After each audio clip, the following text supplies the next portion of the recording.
Connect అవుతుంది. ఎందుకంటే ఇప్పుడు ఘర్షణ పోలీస్ ఆఫీసర్ గారు అలా చూస్తాం, అలాంటి ఇన్వెస్టిగేషన్ కానీ లేదంటే ఇట్లా కామెడీ ఆయన ఎంత సీరియస్ సినిమా చేసినా కూడా ఆడియన్స్ ఆయన మాట్లాడే విధానం బట్టి నవ్వుతూ ఉంటారు. ఎందుకంటే ఆయన ఇంట్లో మనిషిలాగా లేదంటే మన ఆడవాళ్ళకి ఒక అన్నయ్యలాగా లేకపోతే ఒక ఏదోలాగా ఫీల్ అవుతూ ఉంటారు. ఇప్పుడు ప్రేమించిన అబ్బాయిలా ఫీల్ అవుతాడు. వస్తున్నారు అంటే చాలా మంది హీరోలు అంతా పోస్ట్ పోన్ చేసుకునేవాళ్ళు.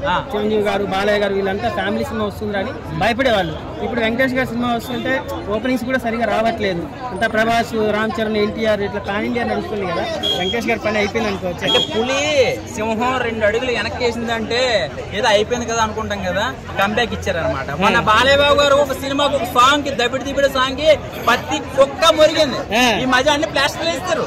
ఎందుకంటే అందులో ఏం లేదు, అంటే చిన్నది అది సాంగ్ ని ట్రోల్ చేస్తారు. అంటే మనిషిని చూడట్లేదు, నీడని చూస్తున్నారు. అక్కడ సాంగ్ ని చూడకుండా జడ్జిమెంట్ చేశారు. సో సాంగ్ సమాధానం చెప్పింది, సినిమా ఖాళీ లేదు లోపల. అంతేనా? రాజే కాదు, వెంకటేష్ వచ్చే సంక్రాంతికి వస్తున్నావు కాదు, అదేదో హాలీవుడ్ కాదు, హాలీవుడ్ నే రప్పాడిస్తుంది.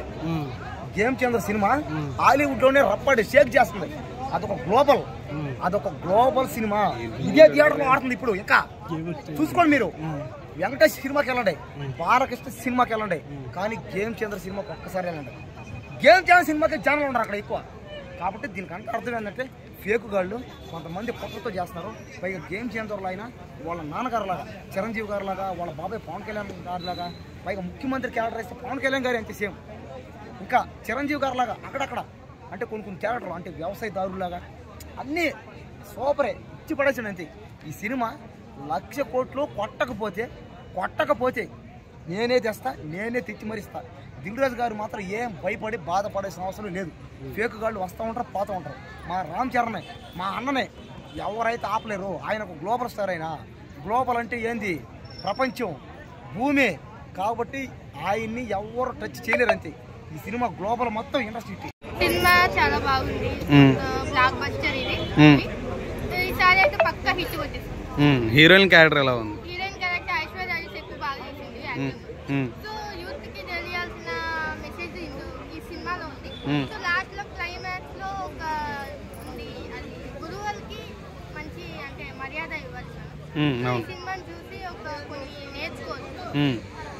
విక్టరీ వెంకటేష్ గారు లుక్ ఎలా అనిపించింది? లుక్ కూడా చాలా బాగుంది. ఆయన F2 కంటే ఇప్పుడు ఇంకా బాగా ఉన్నారు. సో ఈ సినిమా హిట్ కొట్టేసింది. సంక్రాంతికి వస్తున్నాం, సంక్రాంతికి హిట్ కొట్టేసింది. సో ఫైట్స్ ఎలా ఉన్నాయి? ఫైట్స్ బాగున్నాయి. సో ఎక్కువ అయితే కామెడీ ఉంది. సో అనిల్ రావు గారి డైరెక్షన్ ఎలా అనిపించింది? డైరెక్షన్ కూడా బాగున్నాయి. ఇంకా పర్ఫెక్ట్, ఏది తక్కువ ఇది ఎక్కువ అని చెప్పలేను. మొత్తం పర్ఫెక్ట్. ఈ ఇంతకుముందు 2 సినిమాలు వచ్చినాయి, ఇది బెటర్ అంటారా? అట్లాగంటే సినిమా ఓవరాల్ హిట్ అంటారా? థ్యాంక్స్.